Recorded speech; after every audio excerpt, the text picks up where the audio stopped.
남들은 피부과에 가서 효과 보는데 나만 효과 못 봤다고 푸념하진 않으세요? 그러면서 피부관리 쇼핑과 피부 정보 얻으려 기동량 하지는 않으신가요? 이런 분들을 위해 최대한 쉽게 영상을 만들었습니다. 오늘 제가 말하는 것만 이해해도 앞으로 피부과 시술 받으셔도 효과 볼 수 있고요. 요즘 피부과 가지 않고 집에서 MTS나 리드샷 그리고 해초 필링을 하시는 분들도 반드시 이 영상 보시면 반드시 효과 보게 하는 영상입니다. 5가지인데요. 바로 시작합니다.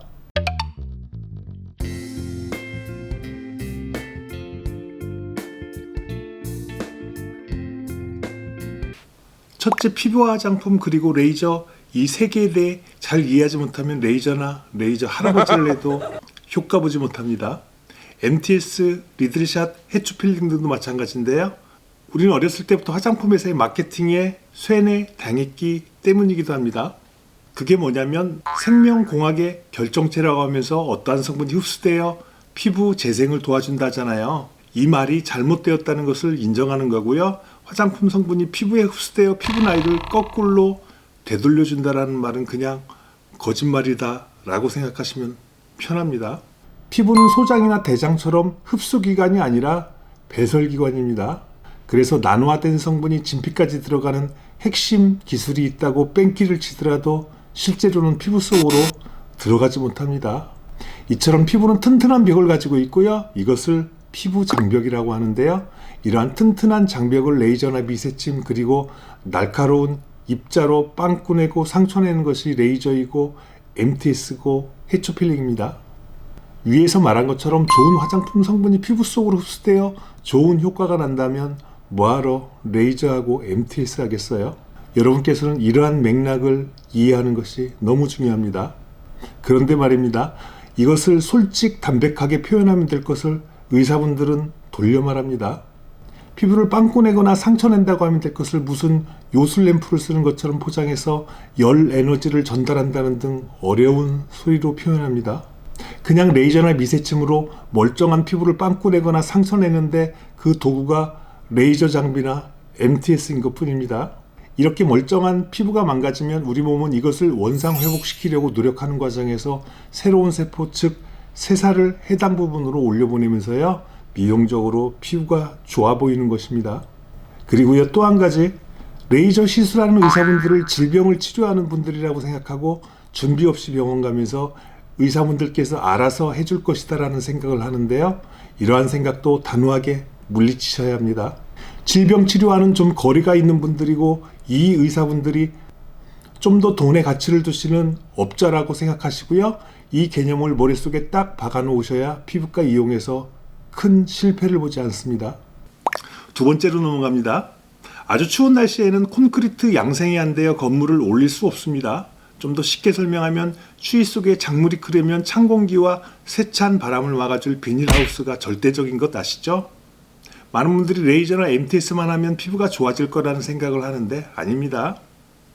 레이저나 MTS 하는 것보다 그 후 사후 관리를 하는 것이 10배나 더 중요합니다.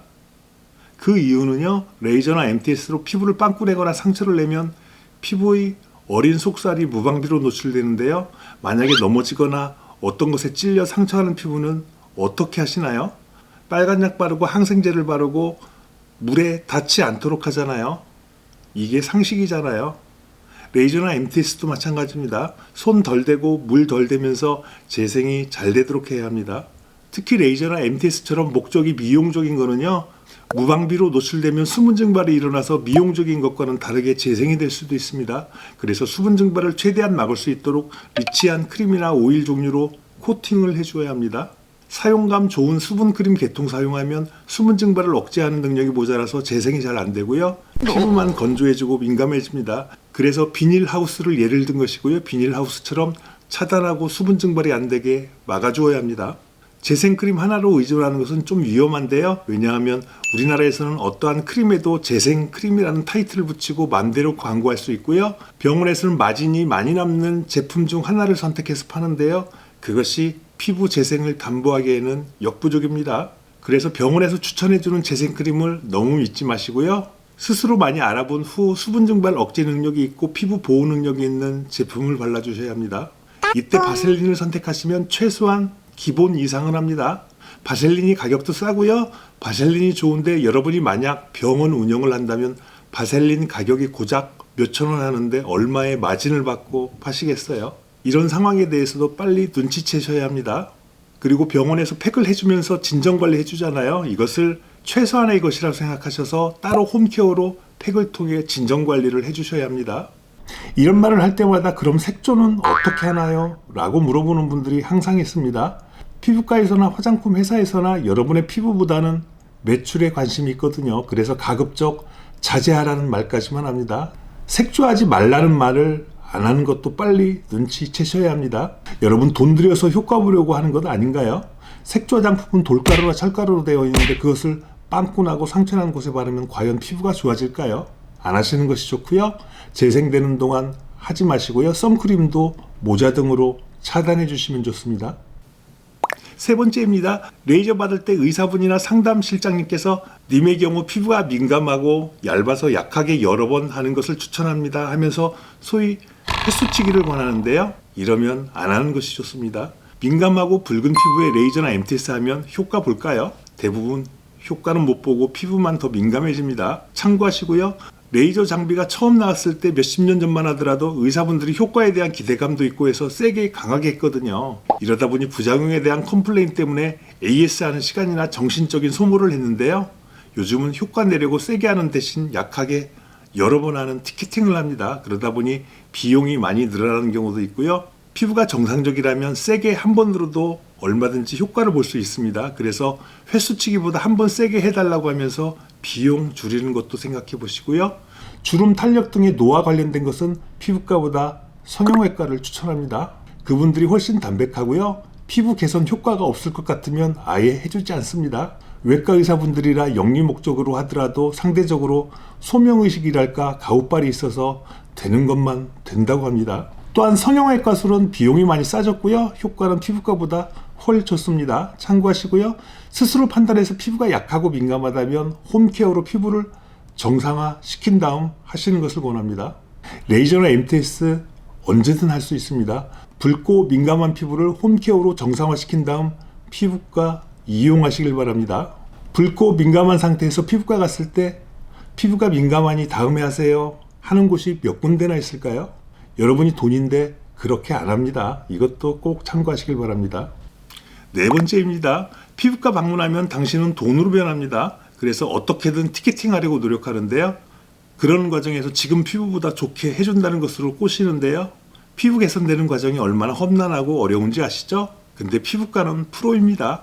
피부 개선이 안 됐을 때 빠져나가는 수단도 화려해서 여러분이 당할 수밖에 없습니다.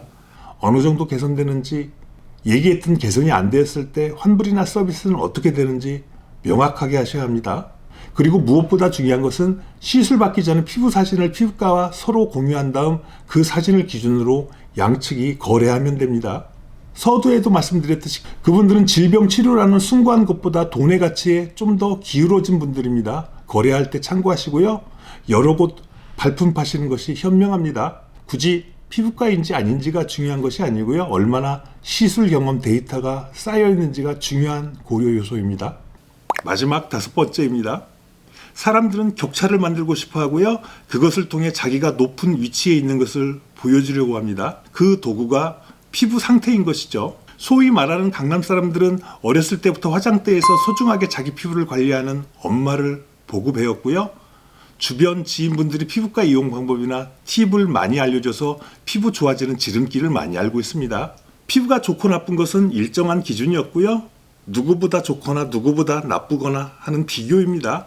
여러분들께서 위에 해당되지 않는다면 스스로 피부나 화장품에 대해 많이 알아야 합니다. 이러면 환경에 영향받지 않고도 피부 좋아질 수 있고요. 큰 돈 안 들이고도 피부 좋아질 수 있습니다. 저는 돈 안 들이고도 피부 좋아질 수 있는 방법을 잘 알고 있고요. 심지어는 화장품 쓰지 말고 먹을 수도 있는 천연 오일을 사용하라고도 합니다. 홈케어 피부관리나 홈케어 자가시술로 피부 좋아지는 방법에 대해 저는 누구보다도 많은 노하우가 있습니다. 참고하시고요. 오늘은 여기까지입니다. 밑에 추천 영상을 보시면 좀 더 피부 개선에 도움될 것 같습니다. 도움되셨다면 구독과 좋아요 좀 꼭 하나만이라도 부탁드립니다. 감사합니다.